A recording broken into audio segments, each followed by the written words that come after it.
or recorded only by others when it suited others' purposes.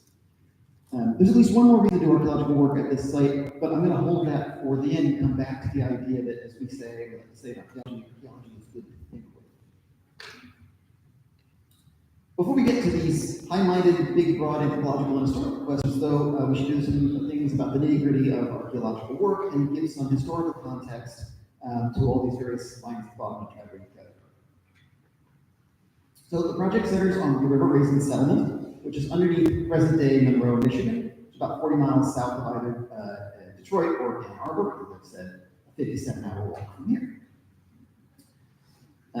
So here we are. This map is shown here. We've tilted everything to have the Google image map here match this 1810 map. It's a little bit faint, so I want to have a little bit of comparison so you can sort of see the two on each other. This is Ontario, Windsor, Ontario, Canada, right there. I always love to confuse people who don't know Michigan geography by telling them that I live north of Canada, which is true. So we're in the Detroit area here. We're just north of Canada.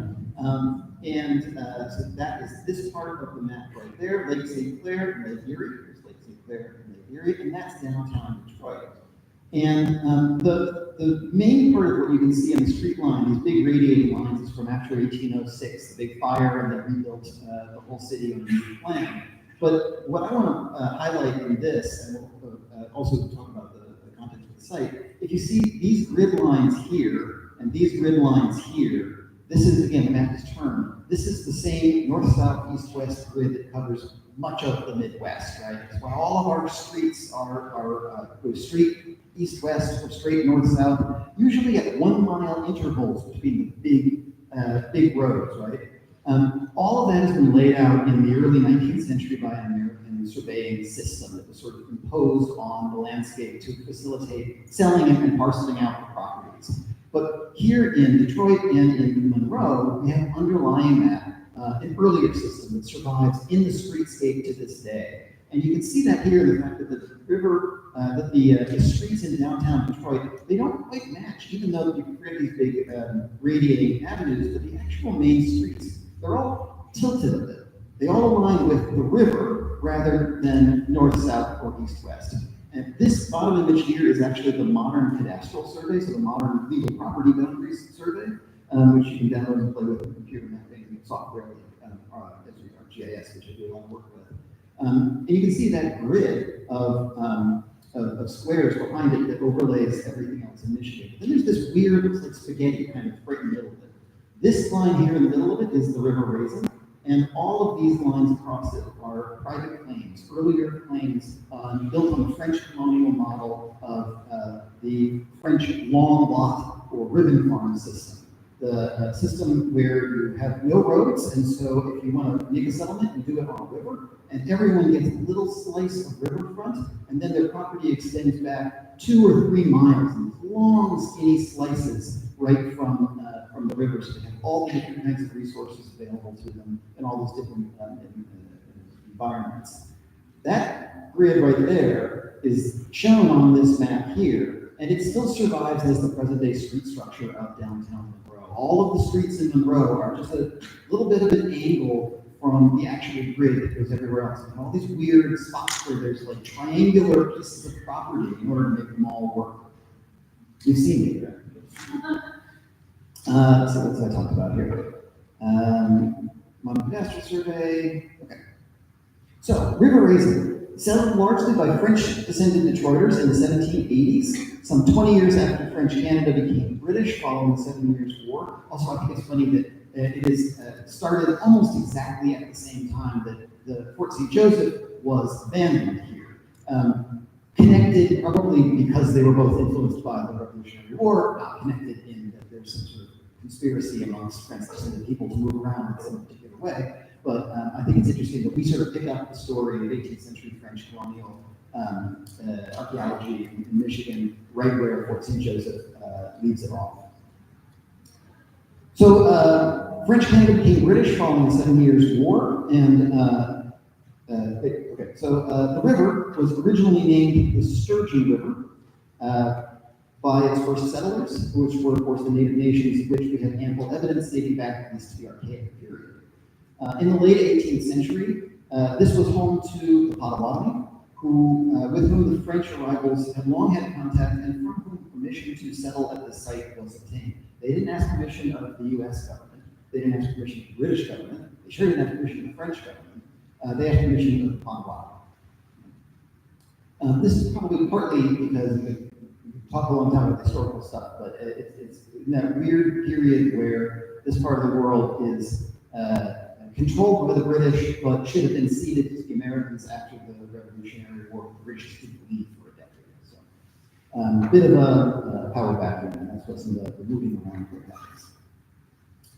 We also have connections to the Ottawa, Ojibwa, and the Wyandot as well. And my own research on this site shows a substantial middle woodland settlement. We've got C14 dates about 1,200 years ago. So we've definitely got native tools, lithic artifacts, pottery. There's definitely a long history of this place and many layers to its history.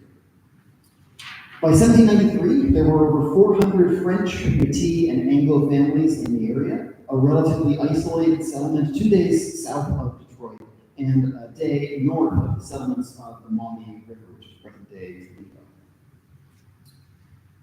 So I've presented my research project so far as one of a project about colonial encounters over many decades, which is the kind of thing archaeology really tends to do best. We don't look at single moments in time, we look at long escapes of time and how much they change incrementally. But the primary reason there's a lot of interest in this site today is, of course, two very specific events that happened on just a couple of days, one set of events that happened in just a few days in January of 1813, which are known as the battles of the River Raisin as part of the War of 1812.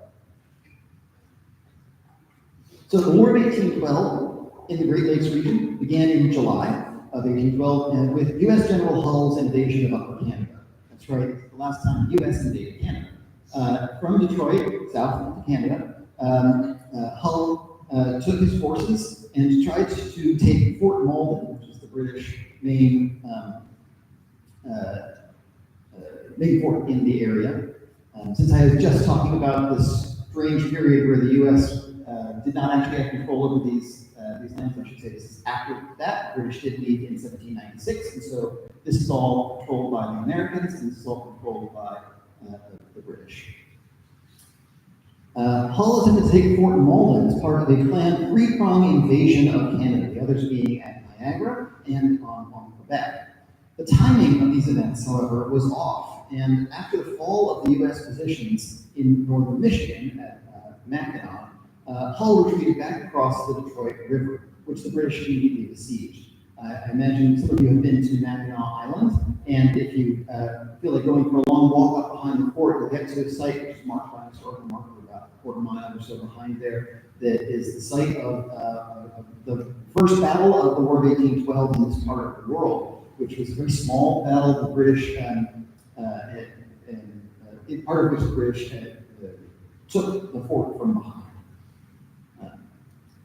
So those big impressive walls that we see when the ferry comes in and domes of it.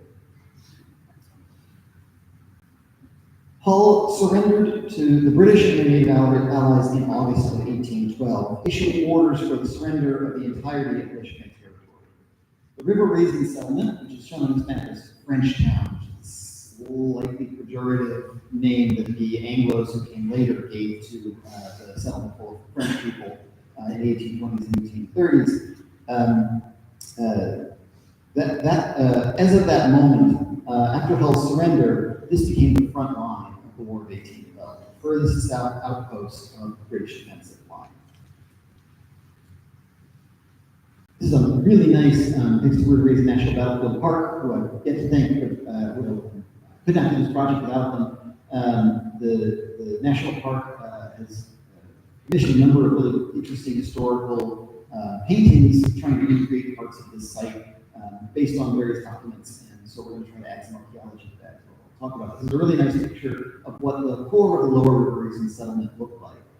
This is actually 3 different ribbon farms, which had little tiny bits subdivided for sort of a little bit of a nucleated settlement. Most of these were sort of long, strong-out settlements that would go for miles up and down the river.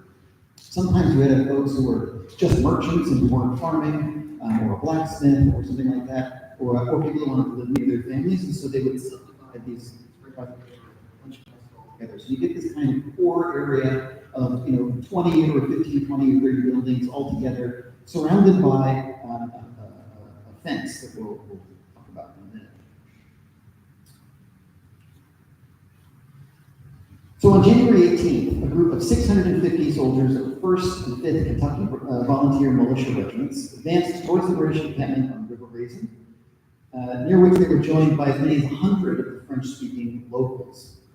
The French-descended habitants generally sided with the Americans in the War of 1812 because of their expectations of greater expansion and the confirmation of their land claims under the Americans. This is not the Wild West, because the Wild West would come later, but in 1812, this was the Wild West. So people would make land claims and kind of hope that they could hold on to those land claims and that they would be eventually recognized. And so many of the French descended people thought their chances were better with the Americans than with the British, and so they didn't decide with the Americans during the War of 1812. As the Americans and French advanced, about 50 men of the English 1st Essex Militia held the core of the settlement. So they were basically taken over these buildings downtown, and along with 200, mostly Potawatomi and Wyandotte, of the Native American warriors who fought with them. It is very, very complicated to catalog or characterize what Native Americans did at any one time, because there are dozens of different Native nations, all of which were completely separate from each other, and all of which had different motivations and reasonings for the actions that they took. But on average, many of them sided with the British, sort of for the same reason the French sided with the Americans. They thought the British were most likely to be successful in stemming the inflow of new settlers and letting the Native Americans keep their own land claims. To boil down what should be probably read 2 or 3 books, but there we go. So the Potawatomi and Wyandotte warriors held both flanks and camped outside of the core settlement, and the British held center buildings. The large force of Americans quickly pushed these men back, and the English and Native allies fought a costly running retreat northward for more than 2 miles. So we're looking north. So the south, this is the River Raisin right here. It's frozen over in this image, which is what it was during the time of the battle. You could walk across it quite comfortably. Here's the shore, river road, and the cluster of settlements, and then the British retreated northwards into the wood across this little stream called Mason Run. As the Americans began to look to their casualties, 13 dead and 54 wounded, which is actually, sounds not like a lot, but it's about 10% of their force, so it's pretty substantial. The Kentucky militia held the core of the Raisin settlement, which consisted of these various houses and farm buildings, and these several puncheon fences. These are fences of split half-round logs set into vertically into the ground, so they're really quite substantial fences. They were probably around the edges, just like it is in this picture, but they're actually most likely in between these different lots as well, to try to keep the animals out. The animals would sort of roam freely, and people would keep themselves fenced in. It's a lot easier than building a fence around the whole of your 2-mile-long farms. The U.S. forces that took the main part of the settlement were quickly reinforced by about 300 regular U.S. infantry from the 17th and 19th regiments, who camped in the open field to the east. That's what you see in this little recreation there. That's their line of tents in an L shape here, and the soldiers around them. The British, however, were also reinforcing. And by the 20th of January, 2 days later, they had almost 600 British regulars and militia, 6 field pieces, so small cannon, 3-pounder cannon, and between 600 and 800 native warriors that were allied with them. According to historian Mark David Spence, who I draw a lot on for this section of the talk here, this was one of the largest and most diverse assemblages of American Indian warriors in the entire War of 1812. General Winchester, who led the American forces, had failed to reinforce his position. He failed to post adequate sentries, and he even slept a mile away across the river in the house of Francois Navarre, presumably because it was more comfortable than the buildings that were recently vacated by the British and were currently hosting more than 4 dozen wounded and hundreds of militia in 4 of the settlements. Can't exactly blame them. The morning of January 22nd, the British made a frontal assault while their native allies moved to the flanks and across the frozen river to the American rear. Caught effectively in the open, the U.S. regulars on the right, that's them here on the right,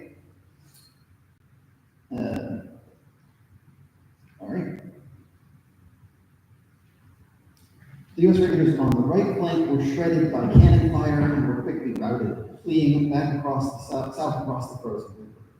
This actually proved disastrous for them, as they were harassed by the flanking native troops for many miles, and who killed or captured all but 33 of the about 300 men who attempted to escape this way. Protected by the scout fence and the buildings, those who held the core of the settlement held out for most of the morning, but ultimately surrendered on Winchester's orders after his own capture, making this one of the most costly battles for the U.S. before or since, by percentages at least. The 33 who escaped from the right flank were all that was left of Winchester's 954 able-bodied men on the morning of the 22nd of January. So about 1,000 troops lost. The killed in action at this site represented about 1/6 of all the killed in action for the entire war. So smaller numbers than battles that we hear about for later wars, but pretty substantial for a country that is so small as America was at this time. The events of this day, the events of the next day, when a number of U.S. prisoners were killed by native warriors left insufficiently paid by the British, and acting on their own cultural understandings of when and how hostilities begin and end, are also important. Not only did they yield the young nation's first wartime rallying cry, it was remember the Maine or remember Pearl Harbor, for the War of 1812, the rallying cry was remember the Raisin. Not only did this battle produce that rallying cry, the events also underwrote U.S.-Native relations for a century and were used to justify the attempted genocide of the so-called removal process. We're going to come back to that. What about archaeology? Well, in the years since, many of the buildings that pre-1813, during the battle, or at the time of the battle, many of the buildings of the pre-1813 settlement were burned, and between the battles or during the events of January 23rd, and the population was dispersed. It wasn't until 1816 that most actually returned to the site, and then they, along with many new Anglo-descended arrivals, chose to rebuild the center of town across the river. Renamed Monroe in 1817 after the newly installed president, it grew along with the western expansion of the U.S., but the disjunction between pre- and post-war settlement offers an opportunity for archaeology, with the heart of the 1813 settlement shielded from some of the worst of modern development, which we'll get in a moment. Funny story, they literally named it Monroe because the new president was going to come and visit Michigan, and they were like, well, if we name our town after him, he's going to have to come. Anyway.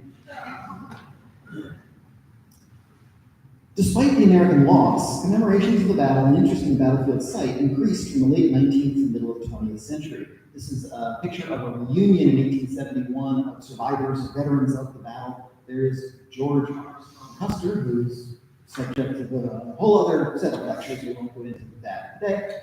He has a number of connections to the city of Monroe and lived there for quite a number of years. I think his wife's family is from there. So he presided over over some of these earlier commemorations.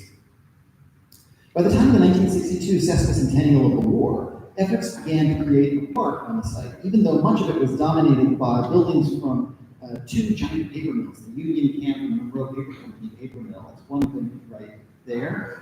It covers basically the front part of this building where there are little offices, and the lower part there is just short of the center of this centered core of buildings right there. So it's really slap bang right on top. You couldn't have planned it much worse. Thanks, Mike. In 1982, the site was added to the National Register of Historic Places. One of the mills was demolished in 1991, and all of the other industrial buildings were demolished in various episodes, extending up until 2008. And then finally, in 2009, River Raisin National Battlefield Park was created as part of the National Park Service. Throughout all of that, there were stories circulating about traces of the battle turned up on the site. Musket balls, cannonballs, and even human remains were rumored to have been found and added to various private collections. This is not a private collection, that is my hand, so I have good convenience data on and archaeological information on that one. So. But other ones, where you don't get pictures for ones that are rumored. So my involvement on the site has two principal parts. new excavations, which I will talk a little bit about, but they're really just getting started. But also the reanalysis and conservation of materials excavated over the last few decades. In archaeology, we have what we call the curation crisis, a problem that is a problem for many archaeological sites, many archaeological projects, which is once you have dug something up, after you're finished with it, after you've written your wonderful books about it, by my awesome books, what do you do with it then? Well, it's got to go somewhere. And it has to go somewhere to be protected and curated in a responsible manner and made available to future researchers who can look at your work and reanalyze it and extend it. And space is expensive, and we're running out of it. So given this ongoing curation problem and the buildup of archaeological collections, there's an increasing interest and need to make use of previously excavated material in archaeological research. It's also true that in archaeology, as we teach in all of our intro to archaeology classes, we like to say archaeology is a destructive science, or I kind of prefer deconstructive science. We are taking archaeological sites apart in order to understand them. And much like Humpty Dumpty, once you have taken a site apart, you can't put it back together. You can understand a car's engine by taking it apart and putting it back together and taking it apart again and putting it back together. You'll learn more and more, but you can't do that for archaeological sites. Right? Once you've excavated, once you can move things from their original position, your only data is the artifacts and the records you kept of them. You can't redig it. So if archaeology is deconstructive, archaeological material loses much of its interpretive potential unless the records of that excavation accompany it. So all of that means that when starting a new field project, it's doubly important to make full use of any work that's been previously done on the site. That's the chunk of what I've been doing over the last 2 years or so.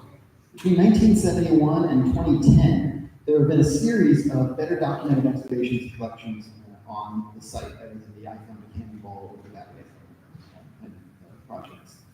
Some of these were done informally as salvage projects by people at the local county museum. Some were done by archaeological crews hired by the city of Monroe or the County Historical Society. All of them were done sort of differently in different ways. Some of the material has been fully analyzed and recorded. Some of it is sitting in the original paper bags that came in from the field 40 years earlier. So it's a bit of a mix of three kinds of projects. This looks like an awful lot, and need some context here. So here we go. This is the core area. So I have another map later on that shows you that sketch map of the site at the time of the battle. I'll lay over it. But it was basically right here, sort of core part of the pre-1813 settlement.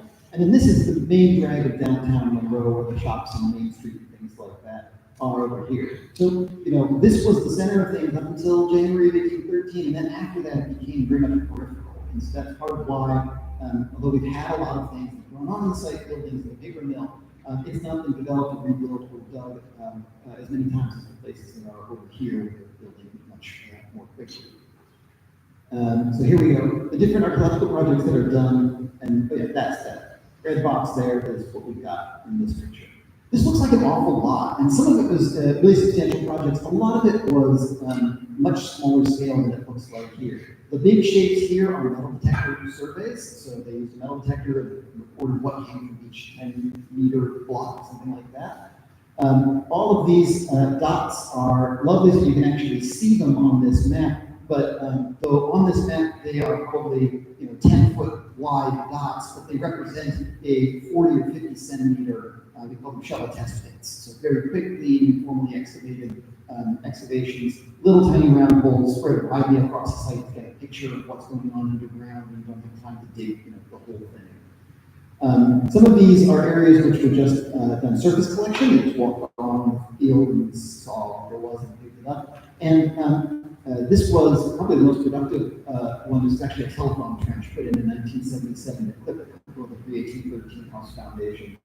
But the rest of this was all done with backhoes. And I totally understand why they did it that way. If you want the nitty-gritty of archaeological, methodological, we can talk about it. But it is probably not the best way to approach a site, this particular site. And I think we know that now because of their research, so I'm not making fun of them. They're doing good research, but we can't excavate backhoes anymore. That's kind of like get it back there and take the the dump off the top of your site. I'll try it. I'll try it. No guarantees, but I'll try it. Let's see. Oh yeah, this is just a zoom in to show, yeah, that looks like a whole lot of excavation going on there. It's actually little tiny bits like this. Even these dots are much bigger than the actual area excavated. And yeah, more excavation from that side. Much of this work was done very well, especially considering the time. Historical archaeology as a field really only came into existence as an organized field in the late 1960s. So some of this work was done, when the idea of doing archaeology on a War of 1812 battlefield was still considered kind of zany, right? And some of this was done in salvage conditions, like that telephone trench that I mentioned. Boy, it's great that they collected something, because then you have something, which is way better than nothing. It's also true that there were limitations for many of these projects, and in all cases, there was a lack of resources to analyze and conserve the artifacts recovered during this work in the decades since. Even projects executed by professional CRMs, or for hire archaeological firms, had little budget for the analysis. What do you do next after the stuff is taken out of the field? So many of the artifacts were left unidentified, uncatalogued, and even unwashed over many decades. Over time, careful records of provenience, this other important part of archaeological material, where you get it out of the ground, you have the stuff, you have all these records you make, pictures you take, and all those documents and notebooks and journals that you're writing, and you're doing all of this work. And they did that in many of these cases. It was well-intentioned and very well done. But over time, all of these careful records were confounded by seemingly permanent points of reference, like buildings or monuments to battle, being demolished or moved. So there's a wonderful map that shows where everything is from, and there's a very careful spot that identifies the data points so you can match it to the real world, and that data point has been moved across the street, and there's no reference to where it actually originally was. Sometimes they even went beyond what we would normally do in archaeology now. This person's a genius. They not only put a date on their bag, that's always helpful, the site, that's important. They actually drew a little map. So this is the street, these little houses along the street, and they're saying this is a collection from the garden. The challenge for this particular one is that the report about this 1980 work very carefully describes what they did here, and very carefully describes what they did here. No mention whatsoever of doing anything at the garden. I'm not trying to I'm sure in 30 years, some future archaeologist is going to be doing a talk about me and my terrible work, why I didn't use my flux capacitor to record techniques that we don't, they'll have and we don't. So I really, I don't want to stress, I'm not saying you guys are doing a bad job. I'm just trying to give you a little feel for the kind of adventure that you go on when you pick up an archaeological site that has had a lot of work done on it over a 50-year period, and the great advantages and also the challenges that come up with that. So we are now tackling all of that and fixing all of those problems insofar as they can be fixed, and doing all of those things that we have done to this site, thanks to, as Michael mentioned, American Battlefield Protection Program grant. We were just actually renewed, I found out last week, so we're going to keep doing that at the close of this particular chunk of the project. And thanks to that National Park Service administered grant, my students and I are now able to complete the work that was started by all these volunteers, these historians, these archaeologists over the past 4 decades and more. Most of the materials from all this work are now held by the Monroe County Museum, which has loaned them to my lab on the campus of U of M Dearborn, where we've begun to process and clean and conserve and catalog them. There's the intrepid students doing the field school students will enjoy this part. Once you get, actually, maybe they'll already come out clean, right? They're already out of work. No. Doing the washing of artifacts, the cleaning things up, and the conserving that needs to be done to protect these artifacts so that they'll be available for study in the future. I've also spent a lot of time over the last couple of years with the original maps and records of as many of these digs as I could find, georeferencing them into computer GIS programs, which is what I was showing you maps from a little bit ago. And I've reviewed the published and the unpublished reports that have been written, but also as much as possible the original notes, the original photographs, all the original material. that survives. It's made it possible to relocate where most of the artifacts have come from and to understand some of the limitations of the data as when two feature number twos from two different years were combined by one helpful volunteer. We thought, well, we don't need two boxes for feature number two, let's put them all together. Right? So these are things that don't make it impossible to understand or interpret that information, but it does mean that we need to know what limitations there are with that data. And pave the way for integrating all of that previous work with new excavations. In some cases, we've actually conducted, in effect, an archaeology of archaeological collections. We're using material culture to learn about the time when people were using material culture. We were piecing together some of the archival records with material aspects of the collection, such as handwriting, commonalities among the boxes that were being used, and or their dates, postmarks from other uses. My favorite is that despite being somewhat confusingly labeled, this one is, oh, there you go. Somewhat confusingly labeled, this is from the 1980 season, dug in the spring of 1981. We have been able to determine that some of the material was from one particular season because it was the only section that used these distinctive white paper bags to put their artifacts in. So that's your material culture archaeology. All the rest were these brown ones, but all of the 1980 and 1981 things had that special material marker. Then confirmed that with unit naming system things, so it's not just, oh, it's white bag. But yeah, using clues like that to try to piece together bits and pieces of the archaeological record the same way we do for the archaeological record itself. So thanks to the support of the National Park Service, the City of Monroe, which between the two of them, they own most of the site, the university, and my students, I've started a long-term field project there to conduct new excavations in Monroe, aimed at defining the site, relocating the buildings associated with the battles, but also understanding the long-term pattern of daily life for the River Raisin residents and visitors, French descended, Anglo descended, and Native descended alike. It's a battlefield, and we're going to do battlefield archaeology, but we're also looking at a pretty unique context where for a full generation, people lived in a situation very different than we live now, different than what was there a little earlier, sites like Fort St. Joseph, different, very, very different than what came just a few years later by the 1820s. Let's see, so here's the site with all the excavations that were done before, and here's the 1813 sketch map. This was done after the battles by one of the people who was involved in the battle to sort of illustrate the settlement, what was going on at it. So this is that fenced core of buildings that we saw in the painting a little while ago. There's the River Raisin to the south. You see this little corner here of Mason Run, which is where the British front line was for most of that day. There's some really neat analysis, and we're going to go into this again, but the British right here, they all have muskets.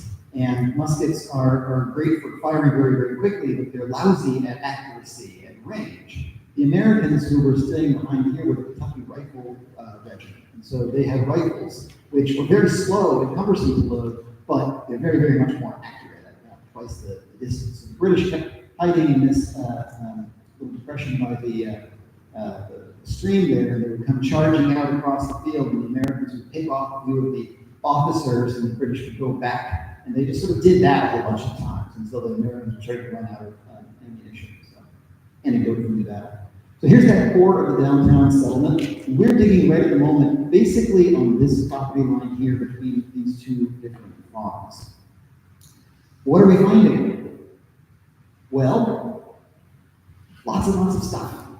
A lot of material is 20th century. Back here, these houses, every one of them except that house right there has been removed. Every single one of them has been bought by the city, which is interested in restoring this site and interpreting it to visitors. So they've been, as the houses came up for sale or people were willing to sell them, it was being pushed out. But as they were willing to sell, the city would buy the property and tear down the house. And so now all of this is owned by the city, so we can excavate in this. This is the one place that all of the previous excavations couldn't dig in because they were all private property, and now they're the city owns. So we have material from this, kids' toys from the 1950s. An enormous amount of ammunition that has absolutely nothing to do with the War of 1812. It's all 20th century stuff. I really want an undergraduate honors thesis paper done by this. I would like a student to do some analysis of this. There's going to be really good material. You can talk about 20th century archaeology of more recent time periods too. There's also Victorian houses on the site. That was what was found in this grid of yellow dots here. There was definitely a 1850s, 60s, 70s residence there. So we have plenty of those materials. We also have a lot of stuff that is 18th century in date. And so we know we are on a War of 1812 battlefield. So we also, an earlier site I mentioned earlier is a very large piece of woodland mineral. So I think this one came from a context of the C14 date about 1,200 years ago, so 800 or so AD native community that was on this site. But also things that are pretty distinctively very early 18th century or, very early 19th century or 18th century. You don't get as much of this, which is what's called redware, which is kind of like the styrofoam plate of the 18th century. It's the cheap stuff. It's got a little bit of a lead glaze on it, so you know it's not a piece of a brick. And it's the stuff that everyone would have had. It's the stuff that even rich houses would have had, in the kitchen to store the butter, and the poor houses would have had it for most of the stuff. Even by not long into the 19th century, you could get reasonably cheap whitewares like creamware or pearlware that were replacing this kind of stuff. There are pipe stems and pipes. So this is tobacco pipe stems until 1820 or so. Most of the tobacco, 1810, most of the tobacco was consumed with these long white clay pipes with these long handles and long stems.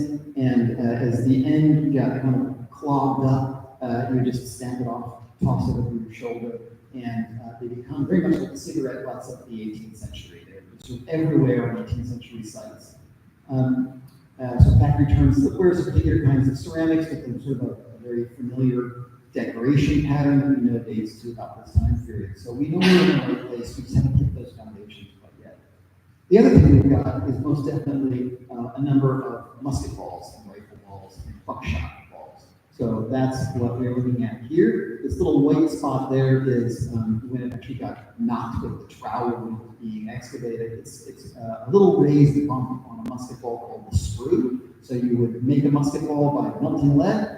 There wasn't, you go to the store and buy it. You would make them yourself. Every soldier would have their own little musket ball or rifle ball mold. And they would melt some lead in the campfire, pour it into the mold, and then there would be this tiny little thing sticking off from where the lead was poured into the mold. They would clip that off, and if they didn't do a very good job, they would leave a little bit of a bump, and that's the sprue that you can tell. You can sort of see where that is. You're doing all sorts of other kind of analyses too. This is the spectrum from an X-ray fluorescent spectrometer, which is a very fancy way of saying we figured out what it's made of, what its chemical composition is. The Natural Sciences Department has been very kind in letting me borrow one that they're not using very much, so I'm very really taking this fancy piece of equipment into my lab and zapping things to figure out what they're all made out of, which is very useful. So this is you sometimes get that up out of the ground. People say, well, that's just a rock. It looks like a rock. And I say, well, pretty sure it's not, but we can prove it scientifically. That one is pretty much all made of lead. We are finding shot at different time periods, different, almost done an hour. I'm almost done. We're finding shot at different sizes and calibers, and that tells us a little bit about where different units are going to be stationed, because units used, British and Americans use slightly different sized muskets. So we'll be able to talk a lot about that kind of thing, battlefield archaeology part of this, as we go on in years. We find more and more things. So I think these materials have the potential to tell us a lot about those 3 fateful days of January 1813.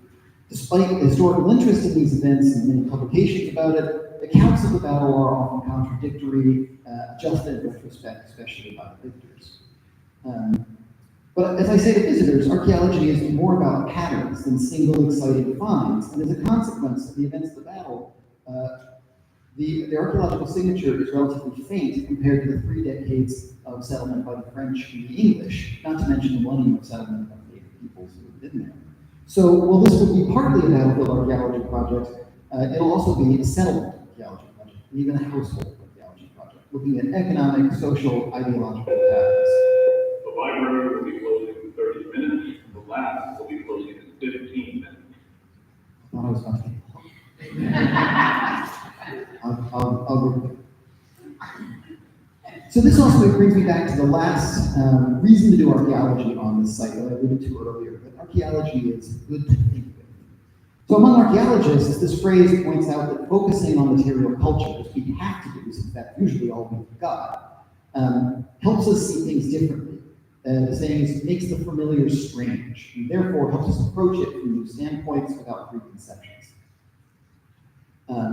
Preconceptions or assumptions. And I'd like to extend this idea to say that archaeology is also good to talk with, helping everyone engage in talking about a site, re-examining their own preconceptions and their assumptions. And talk, we do. The site is right by the road, and dozens of people come by us to talk about what we're doing and why. Among the general public, the most notable event of the site is the one that I've so far mentioned only in passing, the events of the third day of violence, the so-called massacre of the River Raisin, which is the killing and capture of wounded U.S. troops by British allied native warriors on the morning of January 23rd. Its roots are complex, and they're related to the killings of non-combatants on both sides for decades, different cultural practices, and the relationship with British and native allies. There's obviously a lot of brutality to go around on both sides. I liken this to sort of think about the white banner, waving a white flag. How does waving a white flag stop someone from shooting you when you want to walk across the battlefield? Culture, right? There's a culturally embedded idea about what that's supposed to mean, how you're supposed to act to it, and how it would be dishonorable to do that well. Culture and honor are ideas that vary place to place and time to time. At the time, though, in 1812 and 1813, these actions seemed to confirm American suspicions of every Native person, regardless of their nation, regardless of age, gender, cultural role. Sensational accounts of these events quickly circulated widely around the United States. It led to the rallying cry of the Raisin. One relatively simple example of a conversation that we need to have about these events is the connection with the euphemistically named process of removal that saw many thousands of Native people dispossessed from their traditional homelands. The chief architect of that process was the Secretary of War under Andrew Jackson, Lewis Cass, who many of you may know was, of course, the former governor of Michigan. Cass explicitly cites the events of the River Raisin in his argument for the policy. In paraphrase, but he basically says, because of things like the River Raisin, we know we've got to do this, right? So it's not a vague connection, it's a very direct connection. Native peoples were seen somehow as less human, more violent, less rational, and utterly incompatible with Europeans.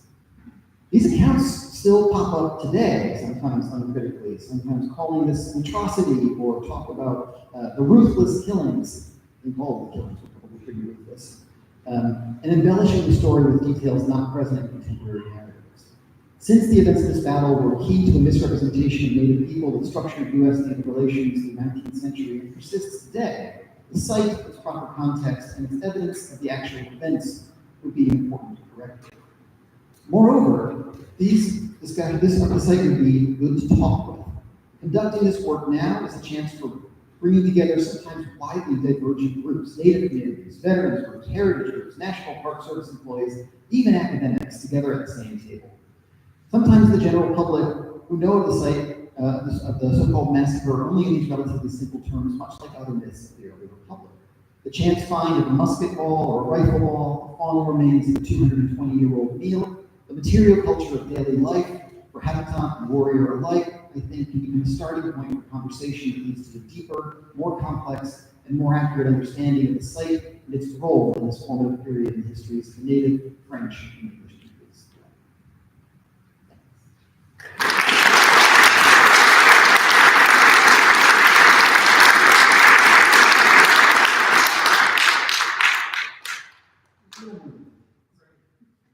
Thank you, John. You covered a lot of ground. I'm sure that's provoked some questions, and I think we have time for a few questions.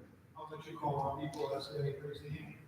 How far were you getting from actual with National Park is? That was just very sad. Oh, yeah. We're, the last couple of seasons we were digging just across the train tracks. Oh, You know, where that is. So we use the national park, you know, we go there for bathrooms, water, and So I storage. was there, can't see the minute, I'm saying. Yeah, they have events there all the time. If you guys are ever over that part of the city, or if you want a 3-hour road trip, it's a great site. They're wonderful people. They have a wonderful movie that I probably just showed you the movie that would have summed up a fair bit of this. Not the archaeology part, but just the history of the site. Yeah, we agree. That, the longhouse. Yeah. Yeah, that's been working in the works for a long time. If you go, it's not really technically open yet, but they're very free with saying, yeah, you can go back. Just ask at the desk. They're very nice. Yeah, I highly recommend it. Now, what is the bar? I think you can firehouse down the road. That all kinds of things. Very much. That's the building Winchester was staying in during the battle. And I don't know if you saw it, but on one side of the building, there is actually a place where they didn't redo the siding. Yeah. Oh, you actually can go over. And there's about a section of the original log wall about this big with a piece of plexiglass over it. And you can see about 10 or 12 musket balls embedded in the wood there from the events of this battle. Yeah, that building was moved, unfortunately. I want to dig where it was. I'm talking to the city, and I know exactly where it was. It was in the artwork there, but they used the building that it's a nice old Victorian house, which is the grounds of which is where this building was, and they used that for like weddings and rentals all the time. And so they're like, you have a bunch of money archaeologists in the middle of somebody's wedding photo, right? So eventually we're going to get, I think, to dig where that building was originally located. Yeah, it's not where it's originally located, but that's another great place to look at. That is certainly the oldest building in the Lower Peninsula of Michigan. It is late 1780s, and it's not its original location, but it's really nicely done. It's owned by the county museum, and I was just talking to those guys the other day because they're recreating a historically accurate garden there. And so I was talking to the executive director of the museum because we're doing paleobotanical work as part of our excavation. So we're collecting soil samples and pulling ancient plant remains out of charred seeds, things that are going to survive, right?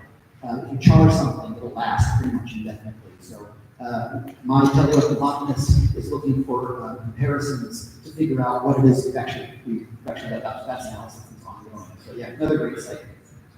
But yeah, and the short answer to your question is, yeah, we're right on top of the battlefield. The visitor center is just up from the battlefield. Yeah. Yeah. George Custer, was rocks. Yeah. They lean hard. When he was still and he just dominated everything. Yeah. History. It's too bad. You're very welcome. It's too bad they didn't talk about it because it's such a rich site, and it's really an important site. It really is. It's not just like important for it's the National Register of Historic Places nationally, right, for a reason. I think that it's really nice that the city now is prioritizing it. They've put some resources into it. That the National Park is there, and they're working with each other at the County History Museum. Because I barely recognized it from when I first went down there. And I'll confess, I'm not a native Michigander. I moved here about 10 years ago. And when I moved here, I had no idea there were War 18 Bell battlefields in Michigan. All new to me, right? And even though this is a person who studies historical stuff, right? Midwest, I had focused on the War 18 Bell, mostly focused on earlier sites. And I went down there the first time in 2015 or so. And it was all houses along the road. As I said, one of those is now gone. It's being restored to a version of what it looked like at the time of battles. They're talking about reconstructions. They're also talking about ways of doing that without destroying the archaeology, which is great. So yeah, it's come a long way in a short period of time. But thanks, John. Yeah. I noticed you geo-referenced that 1813 map, basically on a map. Yep. So it's giving you a pretty good sense of where buildings have done, where that fence was. Do you expect there to be an archaeological signature of that fence, and has any of that been detected? So many things in that the map really is a sketch, and I don't really believe it. In fact, there is one specific case of a building on there which we know is absolutely in the wrong place. There's other records that show very clearly where it was, no other maps. But, so I think it's an interesting starting point.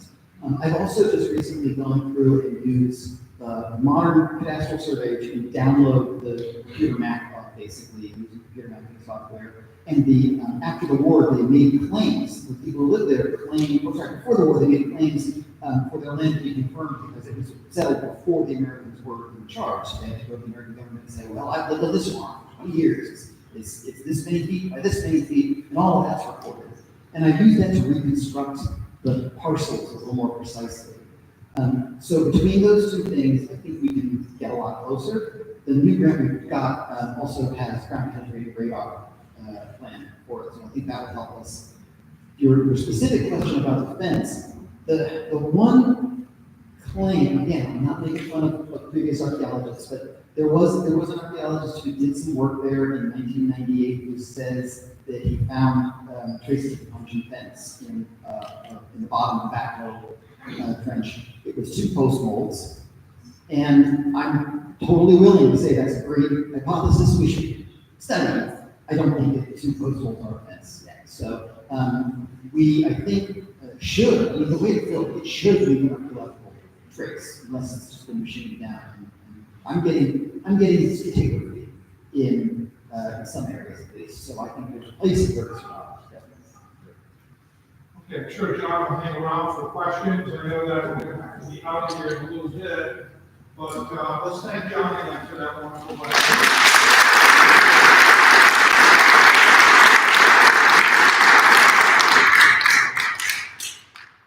Okay, so I just have a few announcements. Thank you again, Jen. So next week, our lecture series continues.